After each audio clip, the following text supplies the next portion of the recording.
Friends ಎಲ್ರಿಗೂ ನಮಸ್ಕಾರ. ತೇಜಸ್ ಕಿಚನ್ಗೆ ಸ್ವಾಗತ. ಇವತ್ತಿನ ರೆಸಿಪಿ ಬಂದು ಕಡಾಯಿ ಚಿಕನ್ ಮಾಡ್ತಾಯಿದ್ದೀನಿ. ಯಾವ ರೀತಿ ಮಾಡೋದು ಅಂತ ನೋಡೋಣ.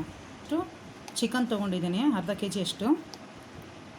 1 ಸ್ಪೂನು ಶುಂಠಿ ಬೆಳ್ಳುಳ್ಳಿ ಪೇಸ್ಟ್ ಹಾಕ್ಕೊತಾ ಇದ್ದೀನಿ. 1 ಸ್ಪೂನು ಚಿಲ್ಲಿ ಪೌಡ್ರ್ ಹಾಕ್ತಾಯಿದ್ದೀನಿ.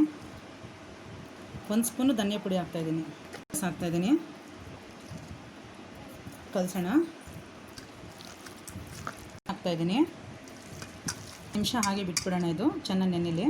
ಫಸ್ಟು ಎಣ್ಣೆ ಹಾಕ್ತಾಯಿದ್ದೀನಿ, ಹುಳಿ ಹಾಕ್ತಾಯಿದ್ದೀನಿ.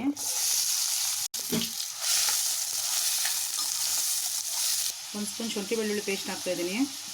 ಹುಳಿ ಹಾಕ್ತಾಯಿದ್ದೀನಿ, ಈರುಳ್ಳಿ ಬೇಕು. ಅರಿಶಿನ ಹಾಕ್ತಾಯಿದ್ದೀನಿ, ಮಾಡ್ಕೊಳ್ಳಿ. ಹಾಕ್ತಾಯಿದ್ದೀನಿ,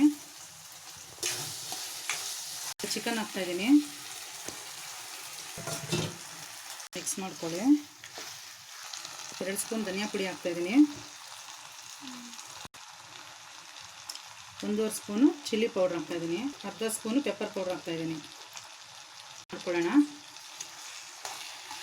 ಉಪ್ಪು ಹಾಕ್ತಾಯಿದ್ದೀನಿ. ಉಪ್ಪು ನೋಡ್ಕೊಂಡು ಹಾಕ್ಕೊಳ್ರಿ. ಆಲ್ರೆಡಿ ನಾನು ಅವಾಗಲೇ ಉಪ್ಪು ಹಾಕಿ ಕಲಸಿಟ್ಟಿದ್ದೀನಿ. ಜಾಸ್ತಿ ನೀರು ಹಾಕ್ತಾಯಿದ್ದೀನಿ. ನಿಮಗೆ ಗ್ರೇವಿ ಜಾಸ್ತಿ ಬೇಕು ಅಂದರೆ ಜಾಸ್ತಿ ಹಾಕ್ಕೊಳ್ಳಿ, ಇಲ್ಲಾಂದರೆ ಸ್ವಲ್ಪ ಹಾಕ್ಕೊಳ್ಳಿ. ಮಿಕ್ಸ್ ಮಾಡಿಬಿಡೋಣ, ಮುಚ್ಚಿಟ್ಬಿಡೋಣ ಒಂದು 10 ನಿಮಿಷ. ಈಗ ಬೆಂದಿದೆ ನೋಡೋಣ.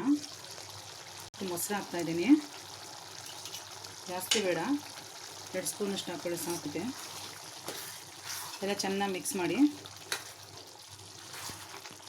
ಇನ್ನೊಂದು ಕುದಿ ಬರಲಿ.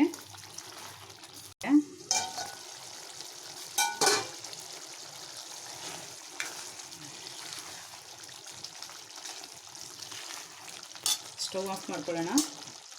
ಕೊನೆಯಲ್ಲಿ ಕೊತ್ತಂಬರಿ ಸ್ವಲ್ಪ ಉದುರಿಸೋಣ. ನಿಮ್ಗೆ ಇಷ್ಟ ಆದರೆ